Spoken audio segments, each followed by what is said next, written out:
This is me on my first trip to Disneyland. I think I was 4 years old if I remember correctly, and that's my grandma. While everybody else was off riding rides that I was too little for, we hung out and I got to look at Disneyland from a way different perspective than everyone else. And I learned quickly, it's one of my favorite places in the world. We used to go there a lot growing up. And even if we couldn't make it to Disneyland proper, we always did something Disneyland adjacent when we were traveling through. I mean, even after I graduated high school. That's me and my mom. We were on the way to visit my brother and sister in Northern California, and of course we got to make the stop in Disneyland. You know, I would go with my friends, I'd go on my own. A couple years later, I met this young lady. Even though we were polar opposites in many capacities, we bonded quickly over our mutual love of Disney.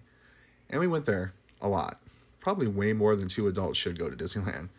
But we always said, it's our happy place. And more importantly, when we have kids, we can't wait to take them there. And you know what? We did.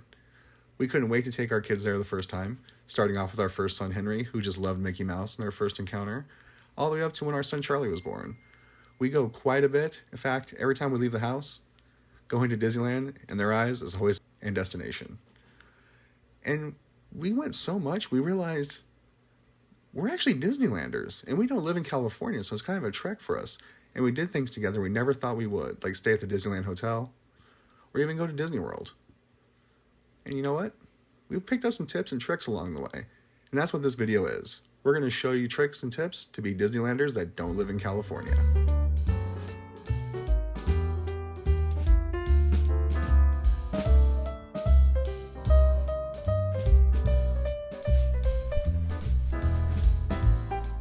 Hey everybody, thanks for tuning in to another episode of Tommy's Tesla Tech and Travel. This is Tommy's Tesla Tech and Travel, Disney Edition. We've been going to Disneyland for so long, we thought it'd be great to share some of our tips and tricks for, being outsiders, if you will. We're not from Southern California, we don't live in California, we live in Arizona. But we go so much, we do consider ourselves Disneylanders. And here's some tips and tricks that we use to make our trip more enjoyable, maximize our time and effort, and make sure we're having all the fun we can without breaking the bank. So the first thing we want to talk about is the financial portion, because I'm sure it's no secret, Disneyland is very expensive. It's not something you just kind of do on a whim. I know a lot of people do, a lot of people can, but for the average Joes like ourselves, it's kind of impossible just to get out there in Disneyland, if you will. So one thing that we've always done, and this is the simplest thing, is we plan ahead. I know it seems simple, but a lot of people don't do that or don't think about it as much. For example, one thing we've always done since we started going to Disneyland is we started a Disney vacation jar. In this little jar, every paycheck, we put a $20 bill in there. If we have like an extra dollar, an extra $5 or something, we'll throw it in there as well. But it's primarily based off of those extra $20 bills. I know it doesn't seem like a lot, $20 here, $20 there, but usually by the time we go, we save up $500 or $600 just for, well, walk around money. This is what we use for our souvenirs, for some of our dining. And I know Disney's gone cashless for the most part, so what we tend to do, and this is kind of if you want to go that extra mile, we actually have a credit card that's designated just for our Disney trips. Gets us our Disney points, some rewards back. So we put everything on that trip, or on that card during our trip, and then we actually use our cash to deposit in our bank account and pay off that card once we get home. So it's kind of double dipping, if you will. We save money that we plan on using, we put it on a card that gives us points, and we pay it off before we have to pay the interest on the card. So it's a little fun little trip. Financials are a very important part of Disneyland because you're buying memories, you're buying cool things, you're buying experiences. It's worth every dollar in my opinion. But if you don't have it to spend, don't go broke trying to have the memories. So plan ahead, plan your financials, put some money aside, and walk around with some money that you know that you can come home without. So the next thing on our list is, when's a good time to go to Disneyland? When's the slow season? I've been told by more than one person that's worked for Disney, hey, every day is magical, which is a nice way of saying every day is busy. However, in all of our trips to Disneyland, we kind of determined there's 2 times of year that tend to be really, I don't want to say slow, but more visitor friendly, if you will. The first one is the week of Labor Day. And I don't mean on Labor Day itself. A lot of people like to take advantage of that 3-day weekend, but we always like to drive up on Labor Day. And then those next 3 to 4 days after, it's some of the slowest times in the park, in my opinion. Now, there's actually, we have pictures somewhere, I don't know where they're at the moment. I'm running in serpentine patterns through New Orleans Square because no one was there. In fact, we always like to brag, our longest wait time at that point was for Space Mountain, and we actually only waited about 15 minutes at that point. That's the shortest I've ever waited for that ride in my entire life. So it's a really good time to go is that week of Labor Day. The next time is, surprisingly or not, during the holiday season. If you go the day after Halloween, that week tends to be really, really slow as well as you're transitioning from the, Oogie Boogie Bash Halloween season into that Christmas season or holiday season. So there's kind of that lull where some things are closed. And that's what you gotta do. You gotta be willing to sacrifice certain rides, certain attractions, certain events to have a slower time in the park. I don't mind it so much because we go so often. If I don't get to ride it this time, I'll probably ride it next time. So yeah, those are the two best seasons in my opinion. Being in summer, everyone's out of school, everybody's going on those vacations. If you're able to go in those off-season times like February or even parts of March, and going to, like we said before, that Labor Day week or even the week after Halloween, those tend to be really good times to go if you can somehow swing those. So that's what we tend to plan our vacations around. Those times where we don't get the crazy amount of tourists and visitors, and it's more of just locals in the park. Like I said, we kind of consider ourselves locals at this point, even though we're not in California. But to me, that's the best time to go. Then you gotta ask yourself, what's the easiest way to book the trip? And that's coming up next.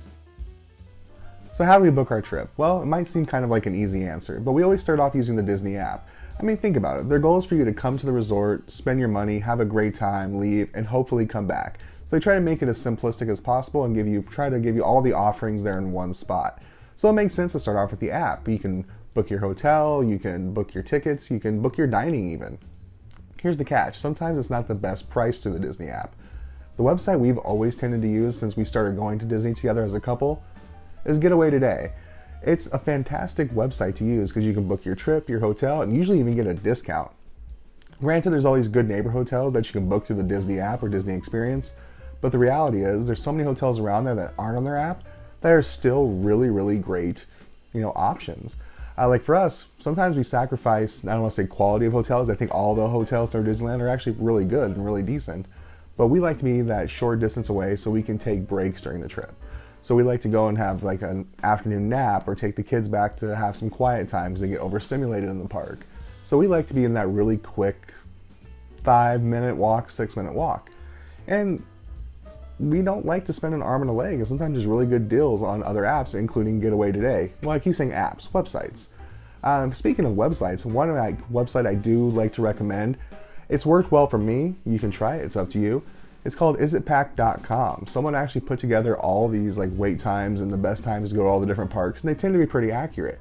In our last little segment, we talked about how like Labor Day week was one of the better days, or that week after Halloween, or the week of Halloween, the day after, tends to be some of the best days in the park. And we actually got those tips from that website called isitpacked.com, and hey, it's been pretty accurate, even post-pandemic. So that's something I like to use, but to each their own. I definitely would recommend using Getaway Today for booking the trip, or even the Disneyland app proper. So book your trip, see when you guys can go. So far we've covered financials and how to book your trip. So what's next? Well, we kind of already touched on it. The hotels. So the next part of this video is deciding what hotel to stay at, and all the different hotels all serve different purposes. The first one we're going to talk about is one we talked in the last segment, and at the beginning of the video. We were lucky enough to stay at the Disneyland Hotel once.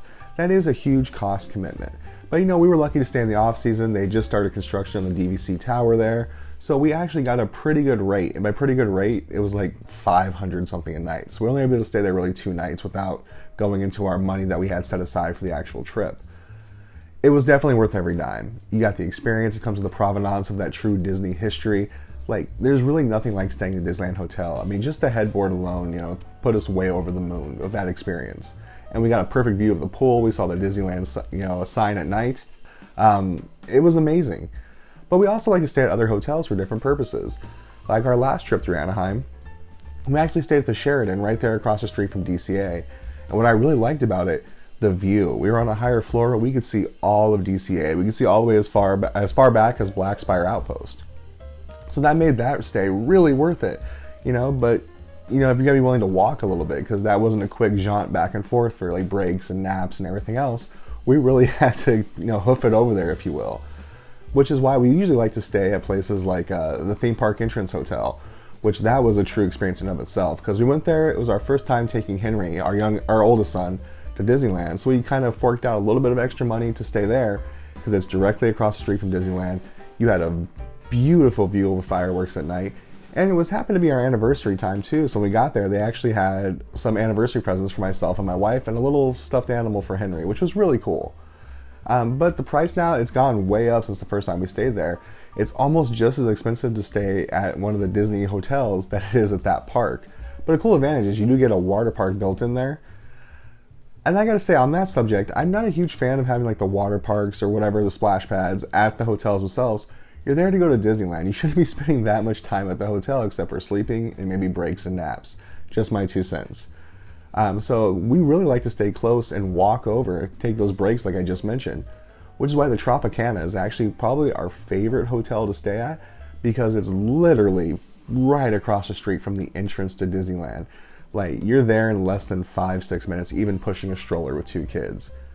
It does have a caveat with it though. The only thing I personally wasn't a big fan of, there's no elevator in the rooms we tend to usually get booked in.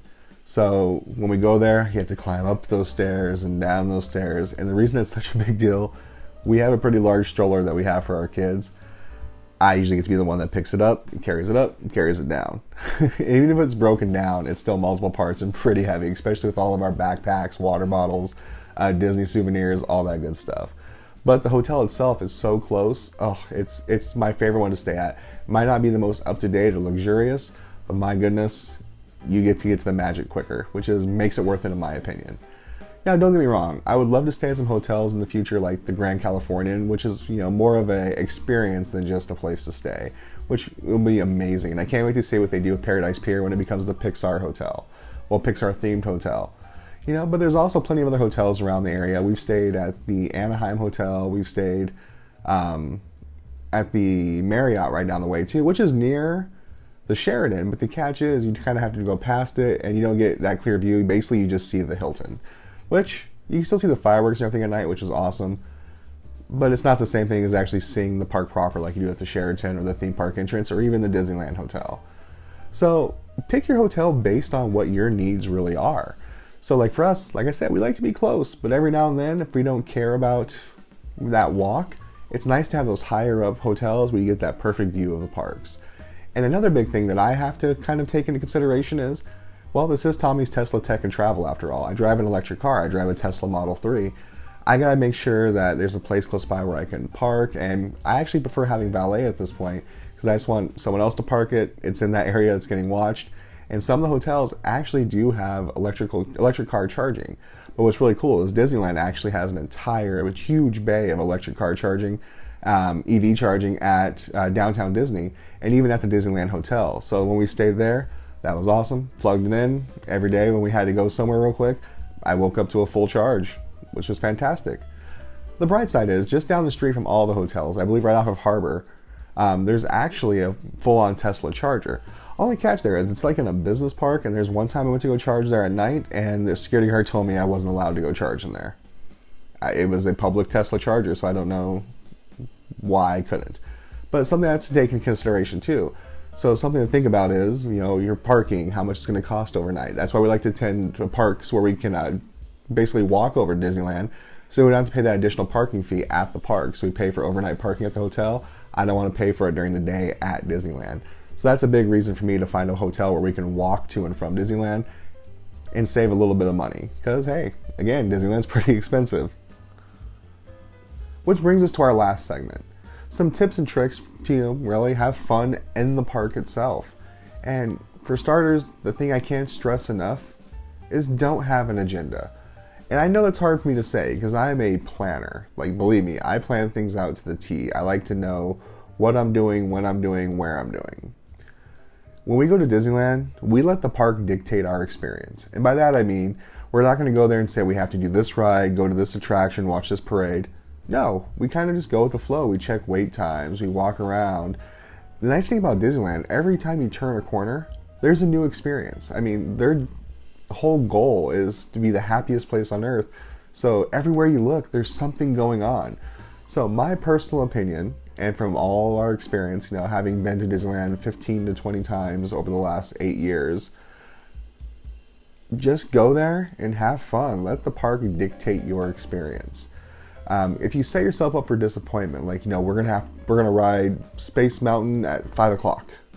Now, you're probably gonna wait in line for 45 minutes if you don't buy a Genie Pass or have a Fast Pass for it. Lightning Lane, not Fast Pass. So just walk around the park and enjoy the experience. Breathe it in, take it in, watch the Disneyland band, watch the parade. Go have a seat near Nemo's submarine and watch the submarines go by. Have fun. Don't paint yourself into a corner of being set up for disappointment. That being said, if you can, a month or so, 2 months ahead of time, check your Disney app, see if there's some dining experiences available. Don't have your heart set on one dining experience. See which ones there are to offer.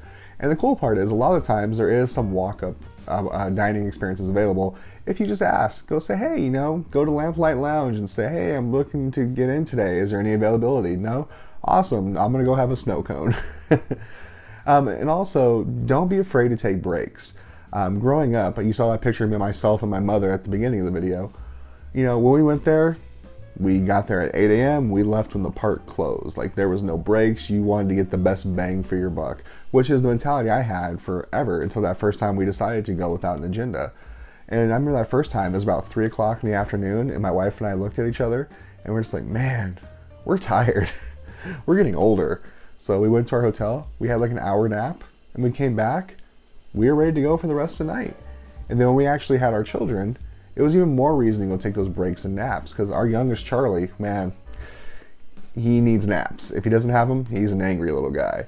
So we make sure we take that time to have those naps, take our breaks, and get away from the park, because the park is overstimulating. We forget. We go there to be stimulated, but then we don't realize we're overstimulated until it's too late. So we go to the hotel, walk over, take our naps, go to downtown Disney, grab a snack or something. Take breaks. I know you pay a lot of money to be there. You're only there for a short amount of time. But trust me, that 15 minutes to an hour just might be worth it. And lastly, when you go there, we talked about it earlier how it's expensive. And you want those souvenirs, you want those little knickknacks, those memories. Disney is great about providing a lot of those memories and keepsake without breaking the bank. For starters, stop by Town Hall. Get the little buttons. I have buttons from when I graduated from grad school. We were there. We have buttons for our anniversary, buttons for our birthdays. When we go to dining experiences with characters, like they have these great free buttons that are amazing keepsake. Also, just get the pictures. Keep the little knickknacks you get from certain other experiences. Like my kid, you saw one of the pictures earlier when he was Mickey Mouse. He has a sticker on there, and it said like my first Disneyland experience or my first Disneyland trip. Disney is great about providing memories that don't necessarily cost a lot of money, and keep it in your budget too. Like one of the things I always invest in when we go, I buy the photo pass for the day or whatever for $20 through. In my case, it's the Apple App Store, or you can also do it through Google Play. And what happens is, you have other people take those pictures for you. I always call it the dad job. I'm not in a lot of pictures because I'm usually the one taking them. What's great about Disney with PhotoPass, when you buy the app, you have all the PhotoPass people around the entire park taking photos, and you have photos in front of the castle with characters, different experiences. To me, that $20 is well worth the investment. I don't think it's gone up since then. As the time of filming this video, it was still $20. And that's for the whole day. And to me, that's always one of my favorite souvenirs, is those photos that we get to be in together as a family. Well, those are my tips and tricks for being a Disneylander outside of Disneyland. I know it wasn't that detailed or that long per se. Maybe it was a little long, depending on what your opinion is. But I think this is a good start. If you want to see more of our Disney tips and tricks and some more feedback or whatever we have for our Disneyland experience, please comment down below what you would like to know or something you want to hear more detail on or for us to emphasize. But other than that, please like and subscribe. Thanks for checking out our video. And go back and look at some of our other videos. I think we've had some fun experiences and adventures as a family, be it traveling in our Tesla Model 3, our trips to Disneyland, our trips to California. We have a lot more stuff planned. In fact, we have a Disneyland trip coming up soon. So tune back in for that. But otherwise, thanks for watching our video, taking some time out of your lives, and thanks for taking a ride with us. Hopefully we can take another ride again soon. And I put some links down below of some of the things that we talked about in the video today. But other than that, have a great day.